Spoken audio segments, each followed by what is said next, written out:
Thailand is underwater. Southern Thailand is experiencing the kind of catastrophic flooding that hasn't been seen in over 300 years. And that's not hyperbole, it's historical fact. In just 3 days, over 600 millimeters of relentless rainfall pounded the region, overwhelming cities, drowning infrastructure, and triggering a nationwide emergency. The death toll is rising, lives are upended, and the water isn't done rising yet. Hat Yai, a bustling urban hub in southern Thailand, has effectively turned into a lake. If you enjoyed this breakdown, don't forget to like, subscribe, and drop a comment.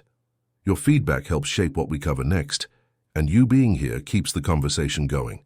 Thanks for watching. See you in the next one. The bustling urban hub in southern Thailand has effectively turned into a lake. Streets are rivers, homes are islands, and families are stranded on rooftops, waving for help as helicopters and boats circle overhead. Surrounding provinces like Songkhla, Trang, and Nakhon Si Thammarat have all been consumed by fast-moving flash floods. Official numbers confirm at least 33 people have lost their lives. Over 250,000 families have been displaced. Millions more are affected, and authorities are scrambling to keep up with the chaos. This isn't your average seasonal flood. What's happening here is the result of a rare atmospheric disaster, a violent clash between an extreme northeast monsoon and a deep low-pressure system. The combination unleashed an uninterrupted wall of rain, and southern Thailand simply couldn't take it. Rivers burst their banks, drainage systems failed, markets, highways, even the international airport, paralyzed. And it all happened fast. This wasn't a slow build. This was 3 straight days of non-stop downpour, dumping more water than the region has seen in centuries. Urban infrastructure, already strained by years of rapid development and environmental damage, stood no chance. Years of ignored warnings about inadequate drainage and over-construction in vulnerable areas came to a head, and now entire neighborhoods are submerged. Rescue operations are ongoing, but they're stretched thin. Emergency teams are deploying boats, helicopters, amphibious vehicles, anything that floats, really. But the demand is overwhelming. Aid stations are at capacity. Food and medical supplies are scarce. And many families have had to leave everything behind, carrying only what they could grab as the water surged into their homes. From above, satellite imagery confirms the scale of the destruction. Massive swaths of southern Thailand are completely underwater. And the science behind this isn't in dispute. Meteorologists say the convergence of monsoon winds and low-pressure systems created a perfect storm, one that sustained high levels of precipitation over one area for far too long. This isn't just climate variability, it's a clear, undeniable sign of intensifying weather extremes. But while the skies opened up, the ground gave way. Hillside communities now face an additional threat: landslides. With soil saturated beyond its limit, entire slopes are collapsing. Authorities have issued immediate evacuation orders in these zones, warning that the situation could get even worse in the next 48 hours. Yes, more rain is coming, and this is more than a humanitarian crisis. It's an environmental and economic disaster. Tens of thousands of hectares of rice paddies and agricultural land are gone. Crops have been destroyed, threatening both the livelihoods of local farmers and the region's food supply. The damage to infrastructure is already in the tens of thousands of hectares, and the cost of rebuilding will be staggering. Let's be clear, this level of devastation didn't come out of nowhere. Thailand's vulnerability to flooding has been building for years. Urban expansion has encroached on natural wetlands. Floodplains have been paved over. Drainage systems are old, clogged, and poorly maintained. The environment's natural ability to absorb excess water? Gone. And when you add climate change-fueled weather extremes into the mix, you get a disaster that's as man-made as it is natural. Government and military agencies are in full emergency mode. Naval ships have been deployed. Helicopters are flying rescue missions. Emergency shelters are being set up across safer regions. Continuous weather alerts are blaring across radio, TV, and social media. People are being told to get out while they still can. But even with all that, the response can only go so far. when the water is rising this fast. Early warning systems failed to act fast enough. Despite having advanced meteorological data, the communication of those warnings didn't reach communities in time. Evacuations were delayed. Roads became impassable before people could flee. The result? More people trapped, more chaos, more loss. This crisis is also revealing deep cracks in disaster preparedness. From underfunded local governments to uncoordinated emergency logistics, Thailand is facing the consequences of neglecting resilience planning. And now, with rescue efforts in full swing, those cracks are widening. If you enjoyed this breakdown, don't forget to like, subscribe, and drop a comment. Your feedback helps shape what we cover next, and you being here keeps the conversation going. Thanks for watching. See you in the next one. Emergency personnel are doing their best, but without proper infrastructure, training, and systems in place, they're being asked to perform miracles. Climate change isn't a future threat, it's the present. And Thailand is living through one of the clearest examples of how extreme weather can bring a country to its knees. The kind of storm system that caused this disaster isn't supposed to be common, but it's happening, and it could happen again. With global temperatures rising, the intensity and frequency of these events are only expected to increase. So what now? The floodwaters haven't receded, and the situation is still developing. But already, the damage is extensive and irreversible. Roads are destroyed. Hospitals have been inundated. Families are living in shelters with no idea when or if they can return home. Emergency teams are pushing through exhaustion to save lives. And government officials are confronting the reality that they weren't ready for this. Not even close. This moment is more than a crisis, it's a warning. Thailand's infrastructure, its environmental policies, its disaster readiness, all of it has been exposed. The country needs serious reforms. That means better drainage systems, stronger early warning networks, smarter urban development that respects natural floodplains and wetlands, and long-term climate resilience planning that isn't just a bullet point in a policy document. We're seeing, in real time, what happens when cities grow without balance, when nature is sidelined, and when governments are caught flat-footed in the face of catastrophe. Millions of lives have been thrown into uncertainty. And the worst part, it was preventable. Not the rain itself, maybe, but the scale of the damage, the loss, the suffering. So here we are. Thailand is knee-deep literally in one of the worst natural disasters in its modern history. And as the floodwaters continue to spread, so does the realization that the systems meant to protect people have failed. Not completely, but enough. If this feels like déjà vu, it's because it is. We've seen versions of this before in other countries. Climate change amplifies every existing weakness.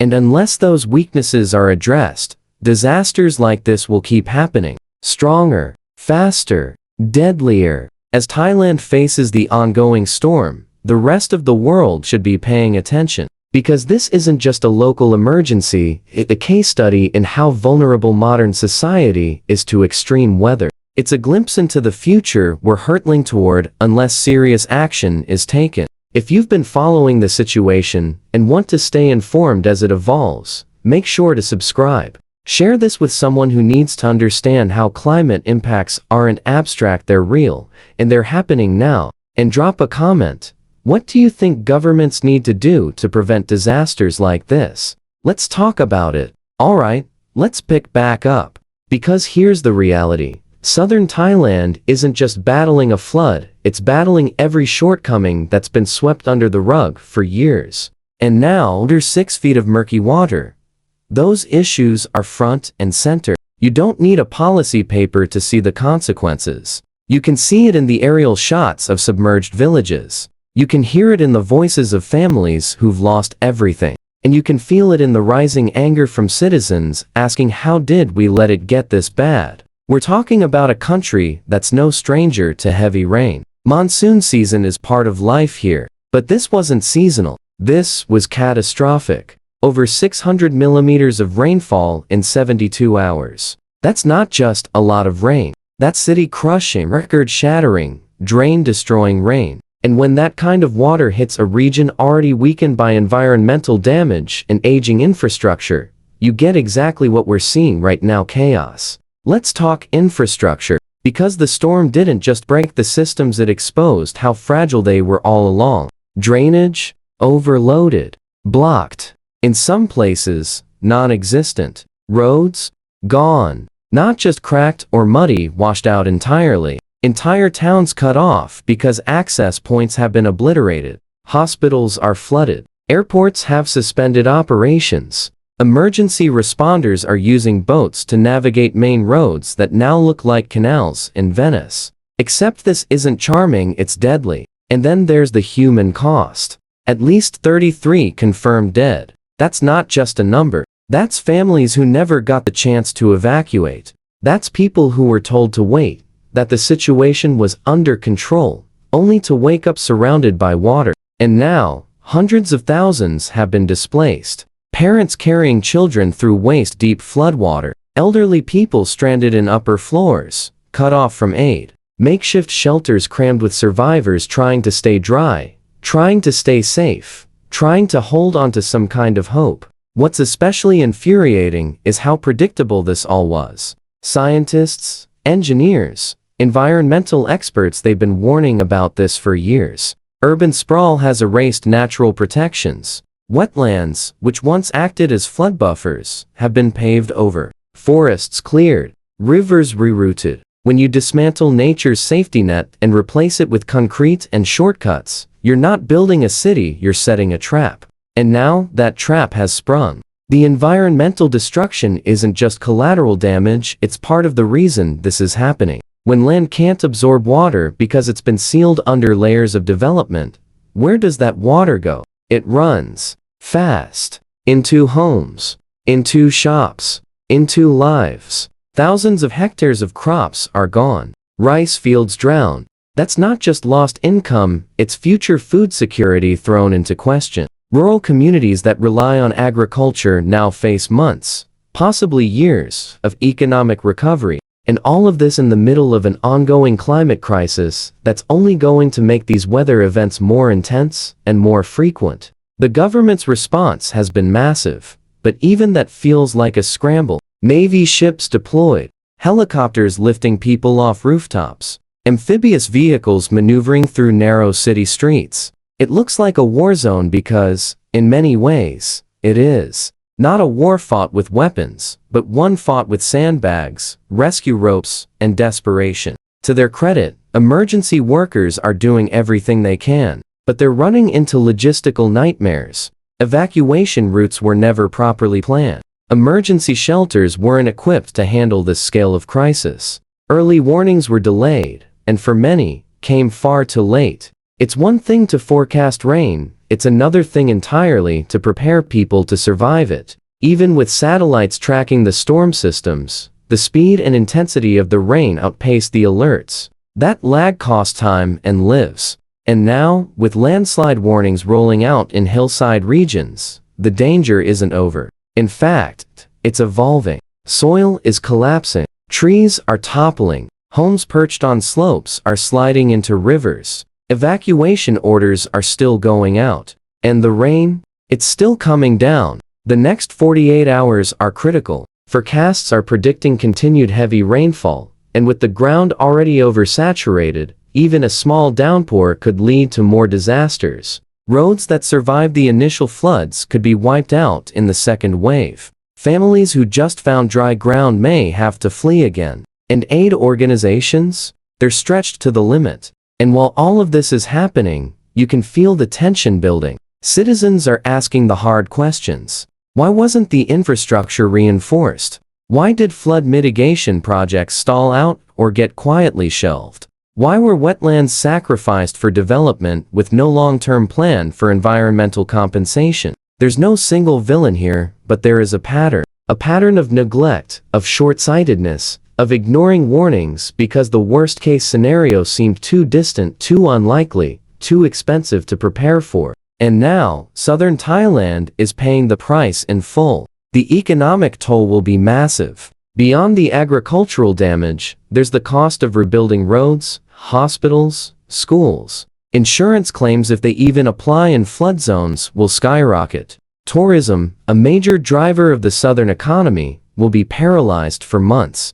Local businesses, already struggling post-pandemic, may not recover from this at all. And then there's the emotional weight. The trauma of wading through floodwater that swallowed your home. The grief of losing loved ones. The fear that it could happen again and again. Because until serious reforms are made, the next flood is only a matter of time. The climate crisis isn't just melting ice caps or heating oceans in some far-off place. It's here. It's in the streets of Hat Yai, in the fields of Nakhon Si Thammarat, in the overwhelmed hospitals of Trang. This is what it looks like when global warming collides with outdated infrastructure and ignored environmental policy. And yet, there's still a chance to learn from this, to rebuild smarter, to treat this not just as a disaster to survive, but as a reckoning to act on. Thailand has the opportunity to invest in resilient urban planning, to restore natural flood buffers, to install real-time early warning systems that reach people where they are fast.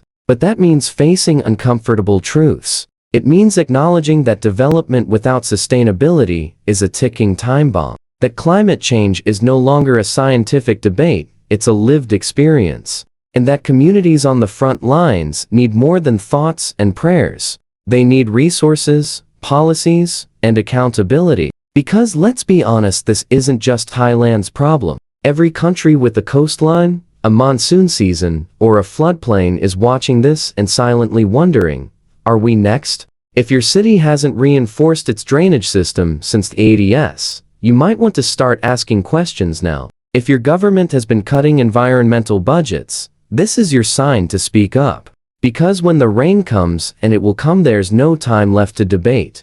Alright, let's keep going because this isn't over. Not even close. The floodwaters in southern Thailand aren't just rising in rivers and streets, they're rising in public consciousness, in outrage, in grief, in disbelief. Because how does a country go from normal monsoon season to worst flood in 300 years almost overnight? How does a modern, globally connected nation find itself paralyzed by water, caught flat-footed, while lives are literally washed away? And here's the part no one wants to say out loud, but it's true. This didn't have to be this bad. Yes, you can't stop rain, but you can prepare for it. You can build systems to absorb it, channel it, redirect it. You can protect natural flood barriers instead of bulldozing them for luxury condos and highways. You can modernize drainage, reinforce levees, invest in early warning systems that don't just exist on paper, but actually work and reach people in time. But that didn't happen. What happened was years of ignoring the warning signs, of prioritizing rapid urban growth over sustainable planning, of thinking, well, it hasn't happened yet, so maybe it won't. And now, it has.